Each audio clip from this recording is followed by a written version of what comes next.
Hey everyone, and welcome. Today we are diving deep into the world of young children and gender. How do they learn all those unwritten rules? And more importantly, how can we, the adults in their lives, create spaces where every single kid can thrive? Let's get into it. Okay, let's just jump right in with a little thought experiment. Take a look at these clothes. What's the first story that pops into your head about the child who wears them? Is it a boy? A girl? What are their hobbies? See? Our brains just make those connections in a split second. And that's exactly what we're going to unpack today. Those hidden assumptions we all carry and the really complex world our kids are trying to figure out. All right, first things first, we got to get our terms straight, because this is fundamental to the whole conversation. On one side, you've got sex. That's about the physical, biological differences, our bodies. But on the other side, you have gender. And that's all about the social roles, the cultural expectations, the identity that we connect to a given sex. So think of it this way. One is biology, the other is a social idea. Keeping that difference clear in our minds is absolutely key. So here's our roadmap for today. We're going to look at how kids learn the rules, then we'll uncover a hidden bias that might be happening in schools. And then, this is the good part, we're going to pivot to powerful solutions. Everything from building a better playroom to finding the exact words that work to support every child. So, how in the world does a child go from being a baby who couldn't care less what color their onesie is to a 5-year-old who might have a complete meltdown because, quote, pink is for girls? Well, they learn the rules. And a huge part of that learning process comes from their friends. Kids are basically like little detectives, right? They are constantly picking up clues about gender from everywhere. They see it in their family, they hear it on TV, they act it out when they play house. They start labeling everything. Trucks are for boys, dolls are for girls.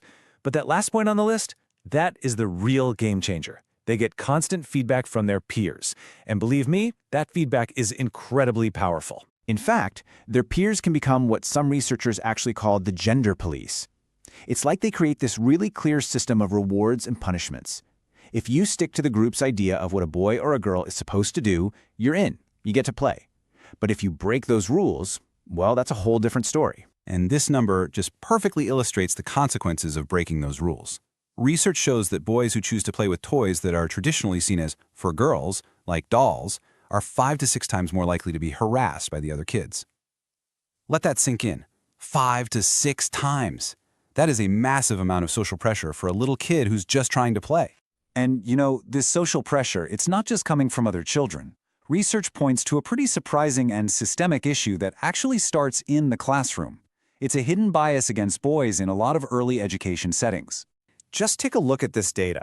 It's pretty stark. Boys make up about 54% of the preschool population. Okay, pretty close to 50-50. But they account for a jaw-dropping 79% of all preschool suspensions. That gap is enormous, and it's a huge red flag that something is off. It's not like boys are just born bad, so what is going on here? Well, a lot of the time, this gap comes down to developmental differences. On average, boys' nervous systems just develop a bit more slowly. They tend to be way more physically active and learn best when they can move their bodies and get their hands on things. So if you have a classroom that's all about sitting still, being quiet, and listening to verbal instructions, well, that can be a really tough environment for a lot of boys, basically setting them up for friction and failure from the start.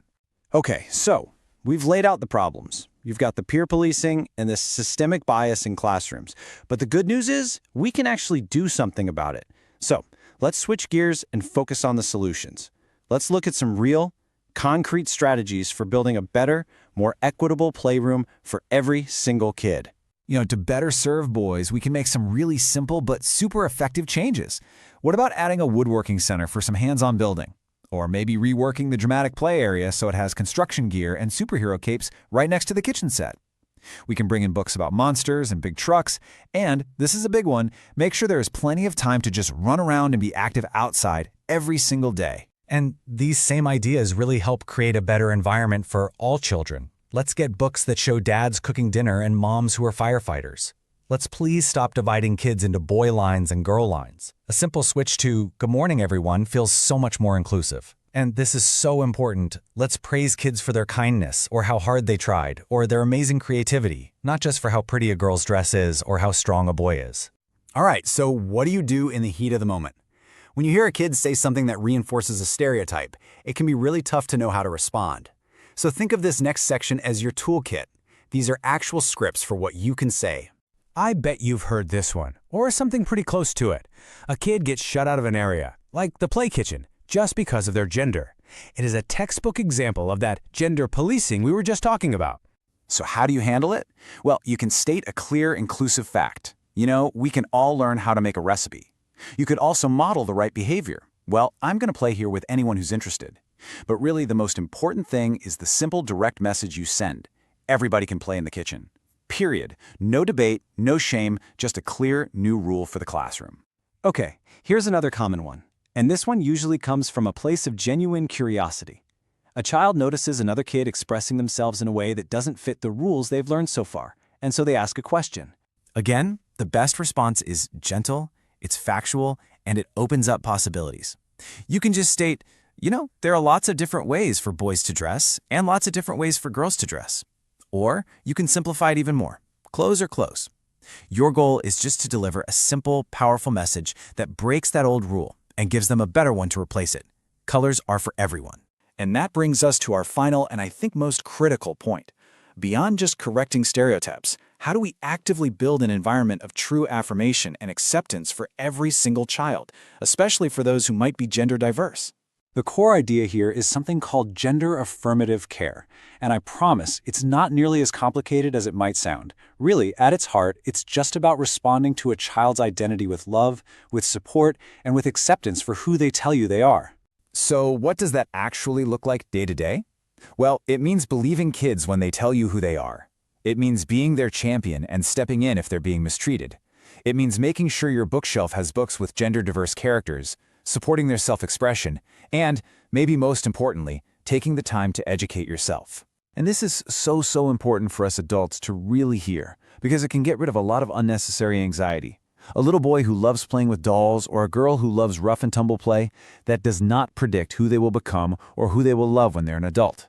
The crucial point is to just let kids play. Let them explore. It's a totally normal, healthy part of growing up. We've covered a lot of ground today, from peer pressure and preschool suspensions to some really practical scripts. But really, it all boils down to this. What can you do? What's one small change you can make in the way you talk, in your playroom, in your library, to help a child in your life see a world with so many more possibilities, a world that goes way beyond just blue and pink? Thank you for watching.